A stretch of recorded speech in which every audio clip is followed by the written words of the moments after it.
उद्धवजी पुन्हा आपलं स्वागत. आपण साधारण पहिल्या भागामध्ये अनेक राष्ट्रीय प्रश्नांवरती आपली मतं व्यक्त केली परखडपणे नेहमीप्रमाणेच. पण शेवटी महाराष्ट्र ज्यात एक राष्ट्र आहे आणि हे महाराष्ट्र नेहमी या देशाला दिशा देण्याचं काम करत आलं आणि गेल्या साधारण 50 वर्षाच्या राजकारणामध्ये यात ठाकरे कुटुंब आणि शिवसेना यांची भूमिका अत्यंत महत्त्वाची राहिली आणि ही भूमिका महाराष्ट्रातली ठाकरे कुटुंबाची आणि शिवसेनेची ही नष्ट करण्याचा पूर्णपणे एका सूडबुद्धीनं प्रथमच एक प्रयत्न झाला आणि तो सुद्धा तुमचे मित्र नरेंद्र मोदी यांच्याकडून. नरेंद्र मोदी या देशावर 10 वर्ष राज्य करतात. म्हणजे सुरू आहे त्यांचा अजून कारभार आणि ह्या 10 वर्षाला त्यांच्या अंधभक्तांनी आणि स्वतः मोदी यांनी अमृतकाळ हा अमृतकाळ होता किंवा आहे असं ते नाव देतात. अमृतकाळ हा खरोखर अमृतकाळ होता कारण शिवसेनेसाठी हा विषाचा प्याला होता असं मी मानतो. केवळ शिवसेनेसाठीच नाही, हा शिवसेनेवरती राग का आहे? आपण जर का अगदी इतिहासात मागे गेलो तरी छत्रपती शिवाजी महाराजांनी सुद्धा सुरत लुटली होती. हो, कारण काही तिथले व्यापारी हे इंग्रजांना मदत करत होते, त्यांच्या वखारी लुटल्या होत्या. कदाचित तिथपासूनचा हा राग ह्या दोघांच्या मनात आहे का? संयुक्त महाराष्ट्राचा जो लढा झाला त्या लढ्यात माझे आजोबा प्रबोधनकार हे त्या पहिल्या 5 महत्त्वाच्या नेत्यांमधले एक होते. पंचक. अर्थात तेव्हा शिवसेना नव्हती, पण त्या लढ्यात मी वडील हा कारण शब्द वापरतो, शिवसेना नव्हती, शिवसेना प्रमुख ते नंतर झाले, पण व्यंगचित्रकार होते. माझे काका श्रीकांत ठाकरे हे होते. तो लढा संयुक्त महाराष्ट्राचा जेव्हा पेटला होता तेव्हा मोरारजी देसाई, आता मोरारजी भाई कुठून आले होते तुम्हाला सगळ्यांनाच माहिती आहे. त्यांनी पोलिसांना ऑर्डर दिल्या होत्या की मी तुम्हाला बंदुकीच्या गोळ्या माणसांना मारायला दिलेल्या आहेत. आणि असं म्हणतात की त्यावेळेला त्यांनी गोळ्या किती झाडल्या आणि किती माणसं मेली याचा हिशोब विचारला होता असं म्हणतात. गोळ्या वाया का घालवल्या. आणि तो लढा सगळं तुम्हाला कल्पना आहे. चिंतामणराव देशमुख हा एक नरवीर होता. त्यांनी तेव्हा लोकसभेत हा प्रश्न विचारला होता नेहरूंना की तुम्ही ह्या गोळीबाराची न्यायालयीन चौकशी करा. त्या चौकशीला नकार दिल्यानंतर त्यांना ठणकावलं होतं की याचा अर्थ असा की तुमच्या मनात माझ्या महाराष्ट्राबद्दल आकस आहे, मी तुमच्या मंत्रिमंडळात राहू शकत नाही, राहू इच्छित नाही, हा घ्या माझा राजीनामा. आता काय झालेलं आहे की हा महाराष्ट्राबद्दलचा एवढा आकस समोर दिसत असताना सुद्धा आता चिंतामणराव कोणीच दिसत नाही आहे.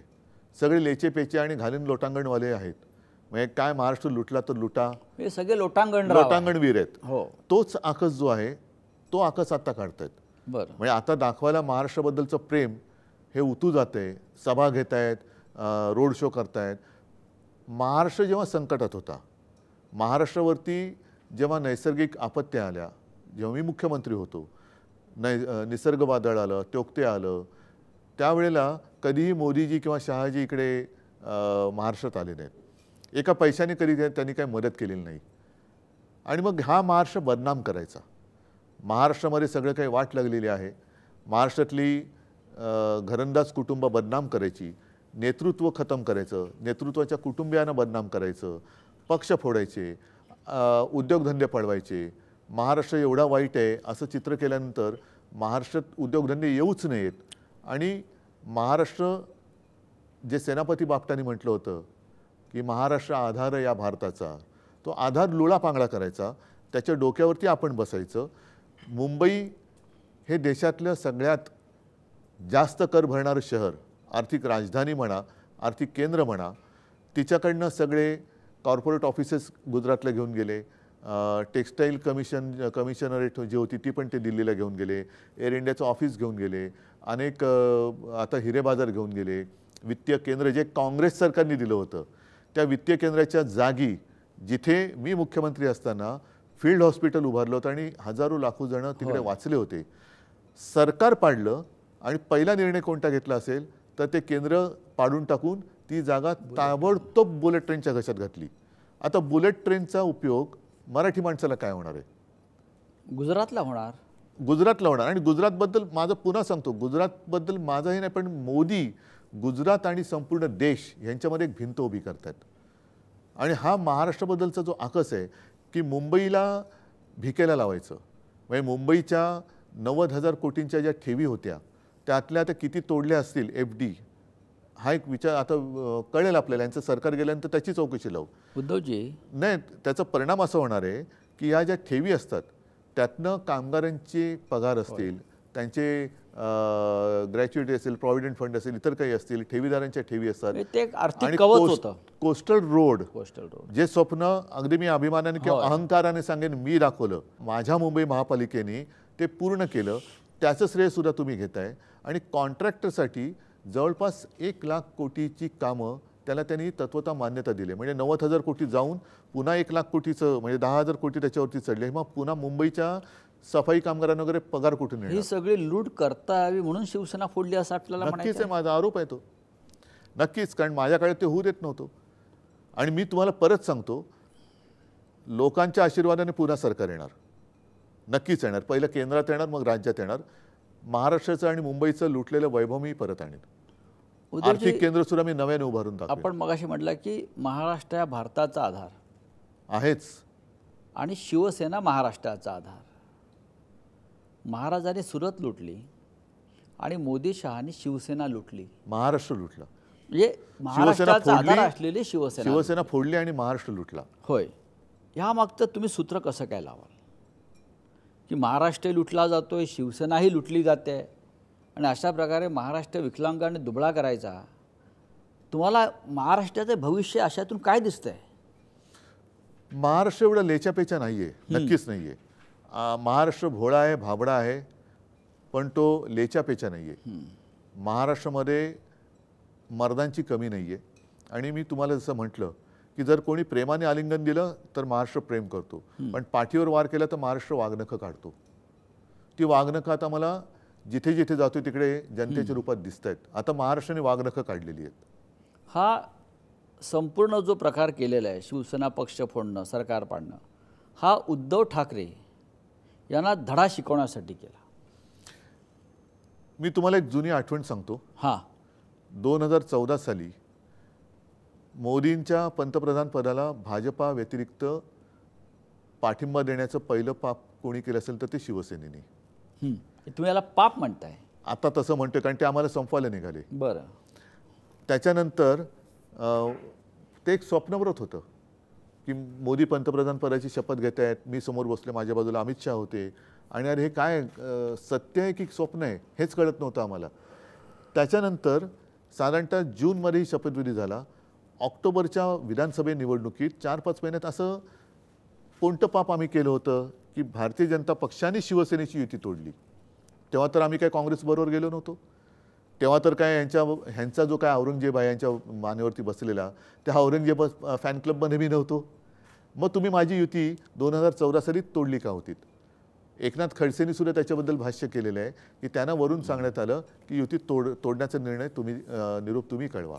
आणि एकनाथ खडसेंनी, मी तुळजाभवानीचं दर्शन करून आलो होतो त्याच दिवशी संध्याकाळी एकनाथ खडसेंचा फोन आला की उद्धवजी आता आपली युती काय राहत नाही, आम्ही निर्णय घेतला आहे, तुम्हाला कळवायला सांगितलेलं आहे की आपण युती तोडतो, आम्ही युती तोडतो.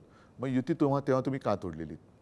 तेव्हा तर तुम्ही हिंदुत्ववादी होतातच आणि त्यांच्यासोबत होतो, त्यांच्यासोबत होता, मोदीजींचा प्रचार केला होता. त्यानंतर अमित शहा परत मातोश्रीवर आले 19 लोकसभेसाठी. साली 14 साली युती तोडली, शेवटच्या क्षणाला तोडली. आणि ती जी आठवण सांगत होतो ती हीच, ती तो जो मधला काळ होता जेव्हा शिवसेना विरोधी पक्ष म्हणून काम करत होती. हो, पण आता तुमच्यातून फुटलेल्या माणसाला मुख्यमंत्री तेच केलं. म्हटलं ना, कारण त्यांना राजकारणात पोरच होत नाहीत. होय, दुसऱ्यांची पोरं त्यांना सांभाळायला लागतात असं आपण काल एका सभेत सांगितलं. त्या याला मी काय बोलू? बरं, उद्धवची नवीन आघाडी कशी चालली आहे? नाही, एकूण फसवली गेल्याची भावना ही आज सुद्धा आहेच. आणि विश्वासघात, मी विश्वासघातकाची कधी मदत करू शकणार नाही. आणि सत्तेसाठीच जर का काही आम्ही तडफडत असतो तर अख्ख्या देशात जेव्हा भाजपाचे 2च खासदार होते आणि भाजप तेव्हा हिंदुत्ववादी नव्हता, गांधीवादी समाजवादाकडे होता. अक्षरशः देशाच्या राजकारणात शिवसेना आणि भारतीय जनता पक्ष ही अस्पृश्य होती. 2 खासदार असलेल्या पक्षाबरोबर शिवसेनेने युती केली होती. कोणाच्या मनात होतं, ध्यानीमनी नव्हतं पंतप्रधान पद दिसेल कोणाला. म्हणजे ती वैचारिक युती होती. वैचारिक होती. पण तो ठीक आहे, तुम्ही गांधीवादी समाजवादाकडनं जेव्हा तुम्हाला कळलं की पार्लेची पोटनिवडणूक शिवसेनेने हिंदुत्वाच्या मुद्द्यावर जिंकली, तेव्हा तुम्ही आमच्यासोबत आलात. उद्धवजी, आज तुमचा पक्ष गेला कुठे या गेला? सगळ्या लढाईत. नाही गेला. तुमचा पक्ष गेला. निवडणूक आयोगानं तुमच्याकडनं पक्ष काढून घेतला. नाही गेला. निवडणूक आयोगाला तो अधिकारच नाहीये. मी मानायलाच तयार नाही. विधिमंडळाच्या अध्यक्षानं तुमचा पक्ष काढून नाही घेतला. गेला. त्याचा अधिकारच नाहीये. आणि माझं जाहीर खुलं आव्हान आहे की आपण एक तारीख देऊ, महाराष्ट्रातल्या तमाम जनतेला तिकडे बोलू, एकही पोलीस बरोबर घ्यायचं नाही. मी जनतेच्या मध्ये येऊन उभं राहतो. निवडणूक आयुक्तात जर तेवढं धाडस असेल त्याने यावं आणि या लबाडेने यावं आणि तिथे सगळ्यांच्या देखत मध्ये उभं राहून सांगावं पक्ष कोणाचा, जे निर्णय देतील तुम्ही मान्य करायला तयार आहे. शेवटी कायदेशीर दृष्ट्या कायदेशीर नाही, हे बेकायदेशीर आहे. घटनात्मक संस्था ज्याला निवडणूक आयोग आपण म्हणतो, हे घटनाबाह्य काम केलेले आहे. हे त्यांनी घटनात्मक आज नाहीच आहे. तुमच्याकडून मूळ पक्ष हा तुमचा नाही असं सांगितलं. धनुष्यबाण तुमचा नाही हे त्यांनी सांगितलं. आणि तरीही आज नरेंद्र मोदी असं म्हणतायत, उद्धव ठाकरे माझे मित्र आहेत. उद्धव ठाकरे माझे मित्र आहेत हे नरेंद्र मोदी सांगण्याचे धाडस करतायत. हे सगळं पाप करून आणि नरेंद्र मोदी त्याही पुढे जाऊन असं सांगण्याचं धाडस दाखवत आहेत, उद्धव ठाकरे संकटात सापडले तर मी त्यांच्या पाठीशी उभा राहीन.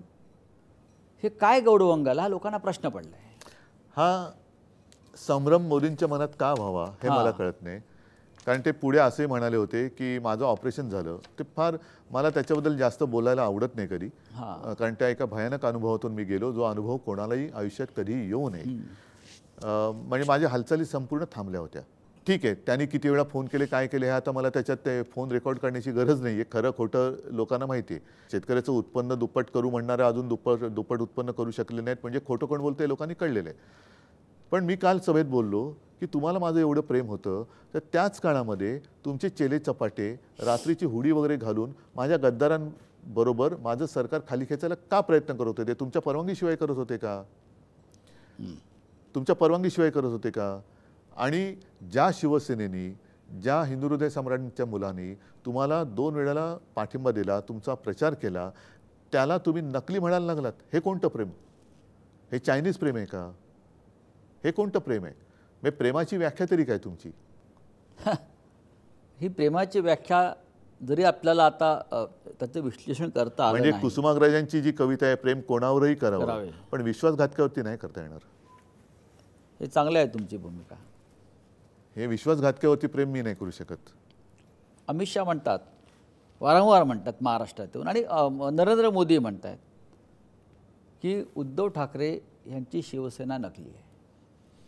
आणि त्याही पुढे जाऊन ते असं म्हणतात, हे अत्यंत गंभीर आहे उद्धवजी. उद्धव ठाकरे यांची शिवसेना नकली आहे म्हणजे बाळासाहेब ठाकरेंनी जी शिवसेना स्थापन केली आणि जी उद्धव ठाकरे यांच्या हातात सोपवली, आणि ज्या उद्धव ठाकरेंबरोबर नरेंद्र मोदी असतील किंवा भाजपा राज्यातला असेल, त्याने अनेक वर्ष काम केलं, 25 वर्ष सत्ता भोगली, ती शिवसेना नकली.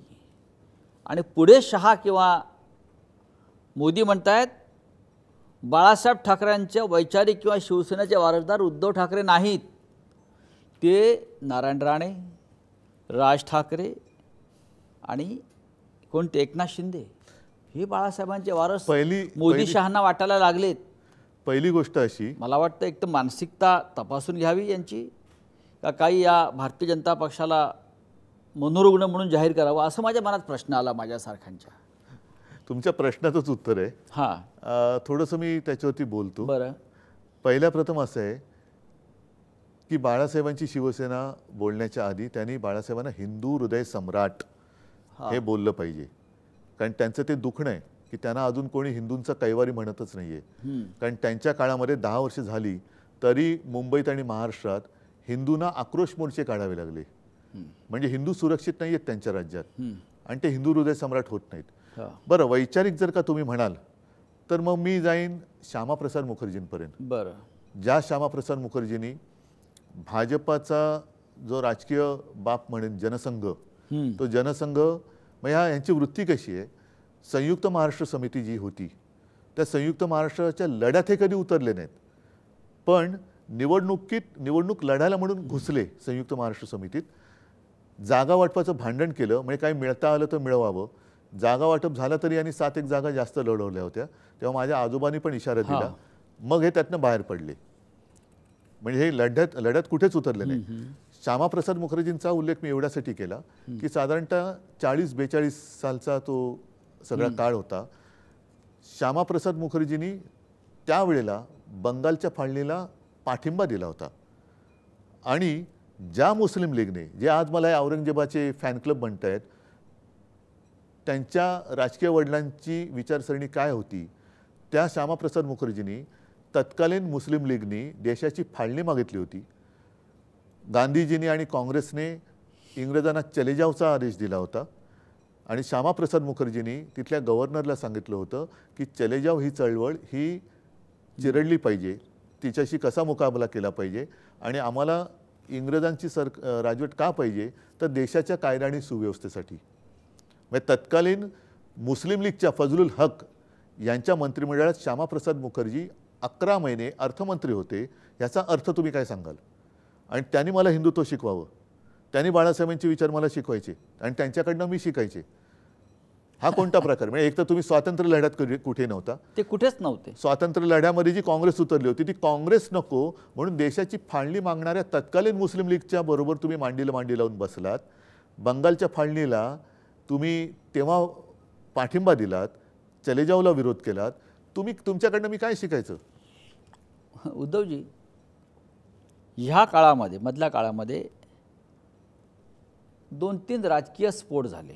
त्यातला पहिला स्फोट असा आहे, एकनाथ शिंदे आणि त्यांची सगळी टोळी जेव्हा फुटून सुरतला जात होते, तेव्हा तुम्ही फडणवीस यांना फोन करून सांगितलं, पळा पळा लवकर पळा, कोण पुढे पळे तो पाहू, की तुम्ही आता मुख्यमंत्री व्हा, असं फडणवीसांनी दावा केलाय. फडणवीस तुम्ही आता मुख्यमंत्री व्हा, असं हे खरं आहे का? असं त्यांचा दावा आहे. शक्यच नाही. हां, ह्या आता सगळ्या भाकड कथा आहेत. आणि त्यावेळेला मी तेच म्हटलं ना, पळा पळा कोण पुढे पळे तो. कारण मला हे नासलेले आंबे माझ्या निष्ठावंतांच्या पेटीत ठेवायचेच नव्हते. नाही तर यांना पण शेपट्या धरून मी पकडू शकलो असतो. पण हे असे पळणारे उंदीर मला काय कामाचे आहेत? गेल्या काही दिवसातलं नरेंद्र मोदींची वक्तव्य पाहता तुमच्याविषयी अत्यंत प्रेमानं भरभरून बोलतायत ते. लोकांना आश्चर्य वाटते त्याच्यामुळे. मग लोकांना वाटते शिवसेनेत येतात की काय? हां, ते शिवसेनेत येतात की काय, नकली सेनेविषयी एवढं प्रेम त्यांना का उफाळून येत आहे? तर त्याच्यामागचं असं सांगितलं जातं, एक सूत्र, काही जाहीरपणे सूत्र झालं आहे की मोदी यांनी तुमच्याविषयी गोड बोलून उद्याच्या निकालानंतर एक खिडकी तुमच्यासाठी उघडली. उद्या जर गरज पडली तर शिवसेनेच्या पाठिंब्यावर आम्ही सरकार बनवू का? तुम्ही पिक्चरचे सेट पाहिलेत कधी? हो. त्याच्यात म्हणजे मला बाळासाहेबच मला घेऊन गेले होते युनिव्हर्सल स्टुडिओ. हां. आणि तिकडे असे छान सेट केले, जसं आपल्या नितीन देसाईंनी पण केलेले. हां.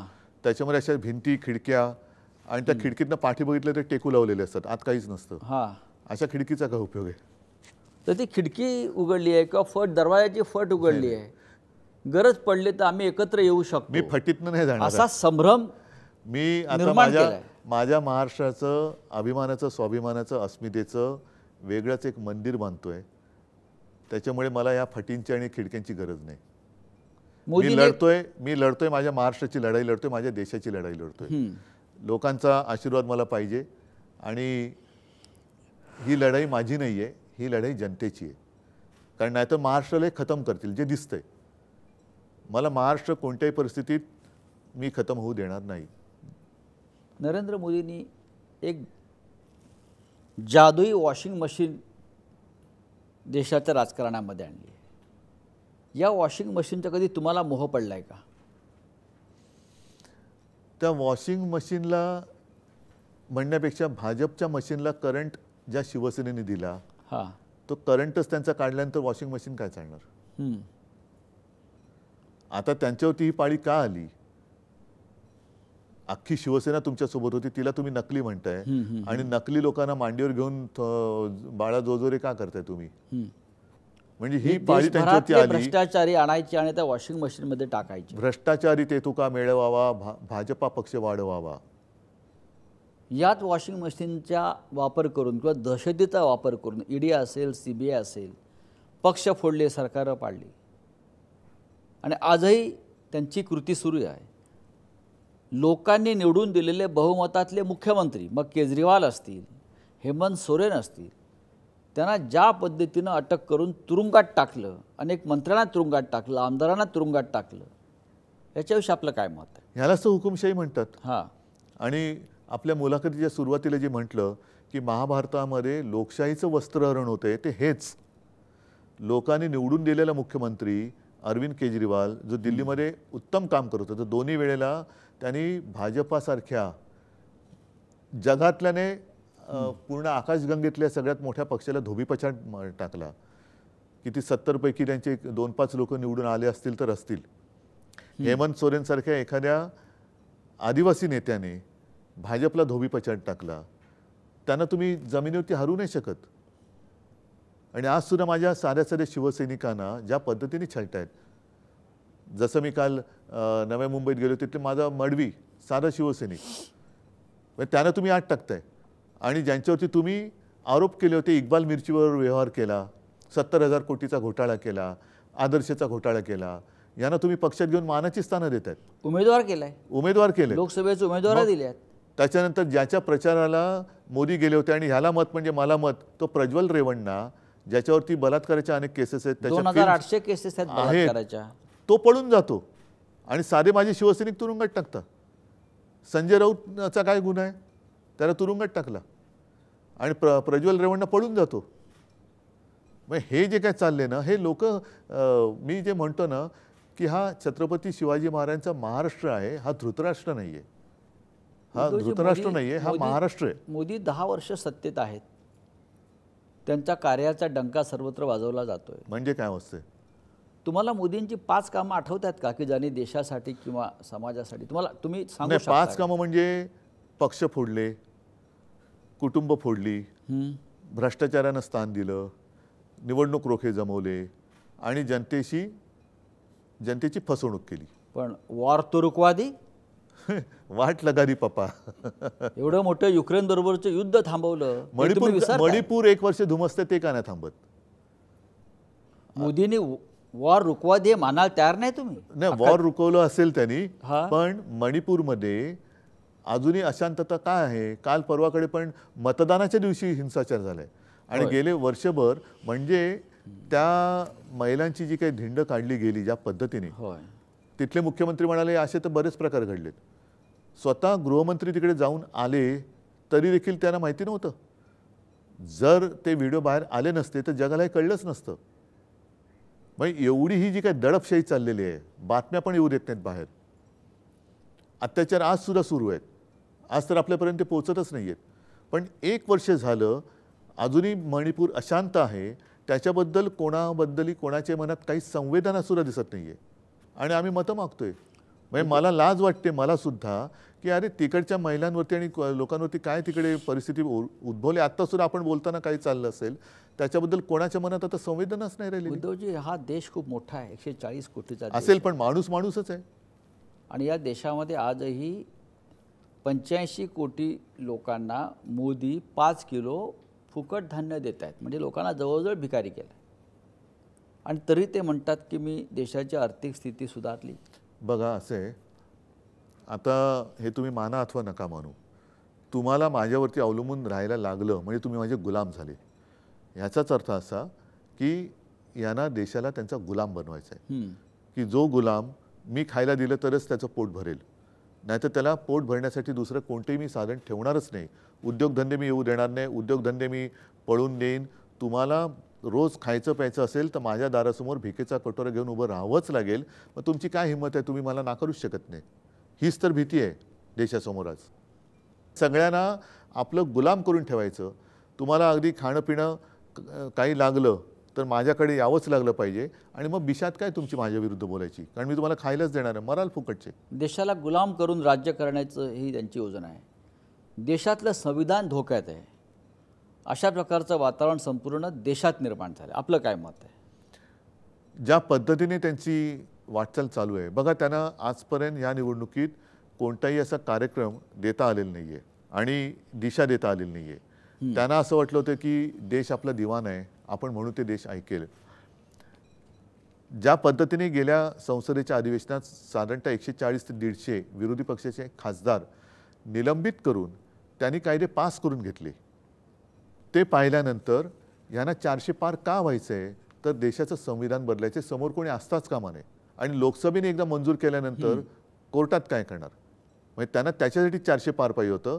आणि ते जेव्हा 400 पार म्हणाले तेव्हा देशाने घोषणा दिली की तडीपार, अब की बार भाजपा तडीपार. महाराष्ट्र हा देशात परिवर्तन घडवण्यासाठी अग्रेसर राहील. 48 जागा महाराष्ट्रात आहेत आणि या 48 जागांवर देशाचं भविष्य आहे. तुम्ही शरद पवारजी, राहुल गांधी यांनी महाराष्ट्रात लक्ष घातलं. आपलं नेतृत्वावर सगळ्यात जास्त विश्वास आहे, शरद पवारांच्या नेतृत्वावर विश्वास आहे. लोकांच्या मनात एक चीड आहे. आपण अशा कोणत्या 5 योजना ज्या देशासाठी आणि महाराष्ट्रासाठी सांगू शकाल की ज्याच्यावर देशानं आणि महाराष्ट्राने विश्वास ठेवावा? पहिली अतिशय महत्त्वाची गोष्ट म्हणजे महाराष्ट्राची लूट थांबवणं. कारण ही महाराष्ट्राची लूट तुम्हाला शाब्दिक बघितलं तर काय वाटणार नाही, पण महाराष्ट्राचं जे काय ओरबाडून नेलेलं वैभव आहे ते परत आणलं पाहिजे आणि लूट थांबवली पाहिजे. म्हणजेच काय की महाराष्ट्रातून बाहेर गेलेले उद्योग हे मला परत आणावेच लागतील आणि ते मी आणणार. आर्थिक केंद्र नेलेलं आहे, म्हणजे रोजीरोटी, महत्त्वाचा मुद्दा म्हणजे रोजीरोटी. महाराष्ट्राचं नेलेलं वैभव जे आहे ते परत आणायचं, आर्थिक केंद्र परत आणायचं.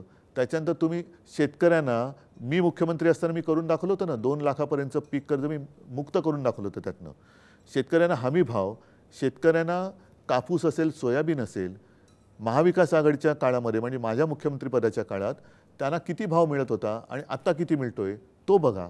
जर माझ्या काळात हे होऊ शकत होतं, आत्ता का नाही होऊ शकत? त्याच्यानंतर GSTच्या माध्यमातून जी काही लूट चाललेली आहे, कर दहशतवाद, हा थांबवला पाहिजे आणि तो मी थांबवणार. GSTमध्ये ज्या काही अशा काही घातक गोष्टी आहेत त्याच्यामध्ये छोटे मोठे व्यापारी पण आहेत की एखादी गोष्ट चुकली का सरळ त्याला जेलमध्ये टाकतात, ती थांबवणार. शेतकऱ्यांना जी काही खत बियाणं, अवजारं, काय होतं तुमची जी काही त्यांची जी काही योजना आहे, प्रधानमंत्री सन्मान विन्मान योजना काहीतरी म्हणतात, ज्यातनं वर्षाला 6,000 रुपये शेतकऱ्याला देतात. पण आता शेतकरी सांगतायत विविध जी काय आम्ही उपकरणं वगैरे घेतो, अवजार घेतो, त्यांना GST लावून हजारो कोटी रुपये आमचे तुम्ही घेताय आणि त्याच्या बदल्यात परत तेच 6,000 रुपये भीक दिल्यासारखे देत आहेत. म्हणजे शेती पंपावरती GST आहे, खतावरती GST आहे, कीटकनाशकावरती आहे, शेततळ्याच्या प्लॅस्टिकवरती आहे, वायरवरती आहे, सगळ्यावरती GST आहे. तो GST मला काढायचा आहे.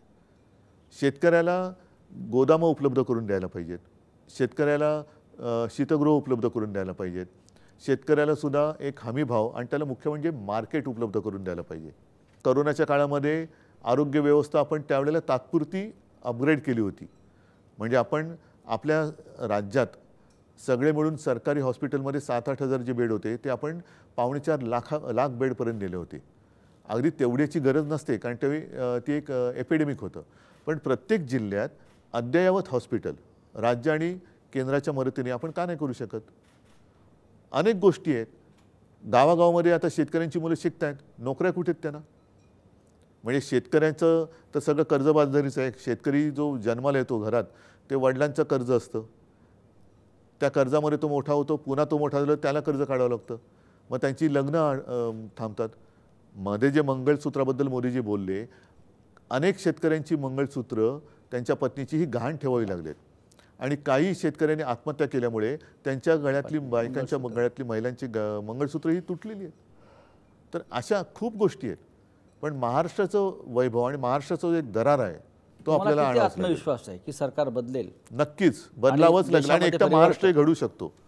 महाराष्ट्राने जर 48 खासदार महाविकास आघाडीचे दिले तर तिकडेच खाली आले आणि बाकी देशात तर तुम्ही बघताय वातावरण आहे. आज गुजरातमध्ये क्षत्रिय समाज यांच्या विरुद्ध रस्त्यावरती उतरलेला आहे. देशाचं नेतृत्व अशा वेळेला कोण करेल? पहिला महत्त्वाचा मुद्दा जे अयोग्य ते काढा. बरं. आणि आमच्या इंडिया आघाडीमध्ये जी काही चर्चा चाललेली आहे आम्ही एक एक पावलं ही ठरवून ठेवलेली आहेत. मोदी हरतील का? मोदीला हरवायचं. त्यांचा जो पक्ष आहे हुकुमशाही हरेल का? नक्की हरवावीच लागेल, नाहीतर देशाचं भवितव्य अंधारात जाईल. देशात पुन्हा गुलामगिरी येईल. तेव्हा परकीयांची गुलामगिरी होती, आता स्वकीयांची होती. आणि जसं लोकमान्य टिळक जे बोलले होते की स्वराज्य हा माझा जन्मसिद्ध हक्क आहे आणि तो मी मिळवणारच, तसं स्वराज्य हा माझा जन्मसिद्ध हक्क आहे आणि तो मी टिकवणारच, हे आजचं घोषणा असली पाहिजे. आपण मुलाखतीच्या शेवटच्या टप्प्याकडे वळताना हा प्रश्न अत्यंत महत्त्वाचा आहे. या देशातली लोकशाही सगळ्यात बलवान आणि मोठी आहे आणि हेच आपलं वैभव आहे. या देशामध्ये डॉक्टर बाबासाहेब आंबेडकरांच्या नेतृत्वाखाली एक राज्यघटना आणि एक संविधान निर्माण झालं, ज्याने या देशाची संसद असेल, न्यायालय असेल, जनतेचे अधिकार असतील, जनतेचे हक्क असतील, त्यांना ताकद दिली लिहिण्याचं, वागण्याचं, बोलण्याचं, देश निर्माण करण्याचं. पण गेल्या काही काळापासून भारतीय जनता पक्षाची पावलं ही हुकुमशाहीच्या दिशेनं फार पुढे गेली आहेत आणि परत जर आम्ही सत्तेवर आलो, आम्हाला 400पेक्षा जास्त जागा तुम्ही निवडून दिल्यात, तर आम्ही डॉक्टर बाबासाहेब आंबेडकरांनी निर्माण केलेलं संविधान बदलू आणि आम्हाला हवं त्या पद्धतीनं नवीन संविधान निर्माण करू, अशा प्रकारची भाषा यांचे अनेक मंत्री, अनेक खासदार, अनेक नेते सांगतायत, बोलतायत. तुम्हाला हे चित्र किती गंभीर वाटते देशासाठी? आणि उद्धव ठाकरे शिवसेना पक्षप्रमुख म्हणून तुमच्याकडे देश ज्या अपेक्षेने पाहतो की संविधानासंदर्भात आपली भूमिका काय आहे? आजच्या या महाभारतामधला सगळ्यात गंभीर प्रश्न आहे.